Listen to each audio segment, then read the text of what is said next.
Hello, my name is Harlow Babick, and this is my presentation on how glycerol affects the flexibility of bioplastic, or Bioplastic, the power of glycerol. So I tested how the amount of glycerol affects the flexibility of bioplastic by changing out the amounts of glycerol and then measuring the angle at which it bent. So my results showed that the ones with 2 teaspoons was the most flexible, and this can help people understand bioplastic better, which can maybe lead to less use of petroleum plastic. So my scientific question was, how does the amount of glycerol affect the flexibility of bioplastic? And my hypothesis was that if there are 2 teaspoons of glycerol, then it would be more flexible. So glycerol is a fatty ester, and we use it to metabolize. It's found in a lot of our skincares, and it's also a plasticizer. And the polymer I'm using is a starch polymer in which glycerol and water act as plasticizers. So starch-based polymers that have high amounts of plasticizers are typically more flexible. So we use a lot of petroleum plastic in this world, and people typically overlook that bad part of plastic. So bioplastic does not create as many carbon emissions since it's not made from fossil fuels. So if people understand what they need to do to change to make their bioplastic the way that they want it, perhaps it can make them use less petroleum plastic. So my materials were glycerol, cornstarch, water, and vinegar, and also pot, protractor, stove, and parchment paper. And my experiment happened through combining everything in a pot and then stirring it over low heat for 10 minutes. Then I let it cool for 2 days, and I bent it and measured the angle at which it bent. And here are my materials down here. So my data showed that the one with most glycerol, which is 2 teaspoons, was the most flexible.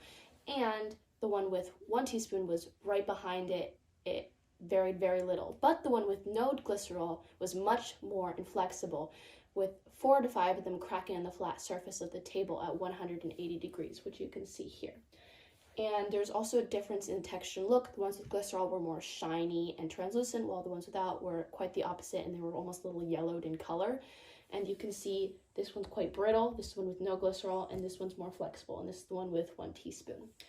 So here's a graph of my information. You can see just how big the angle that the one with no glycerol had, while the other ones have next to nothing here.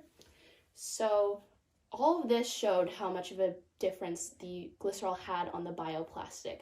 So the ones with glycerol and the ones that didn't, it showed a lot in the quartiles. The first quartile was 0, the second was 3, and the last one was 180. So you can see just how large of a gap there is in that last quartile.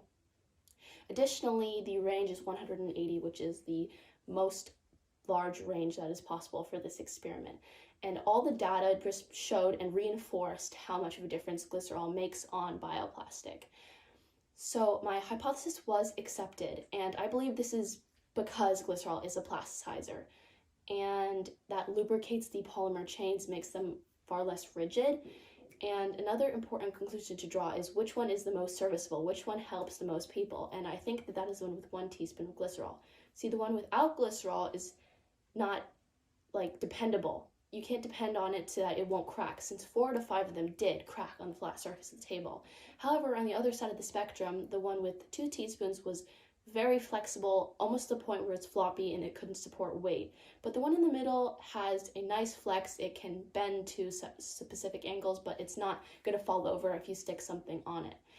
And yeah, that was my conclusions, and some future directions that I would love to take would be changing how much water and seeing how that affected it, see if that makes as much of a difference, as well as changing different types of polymers, which I think would be a completely different direction, but it'd be interesting to look into polyhydroxyalkanoates, which are a natural occurring polyester that is created from bacteria and archaea, and I think that is very interesting and would be cool to see how that changes different aspects of bioplastic. So thank you for your time, and that's my bibliography down there, and thank you.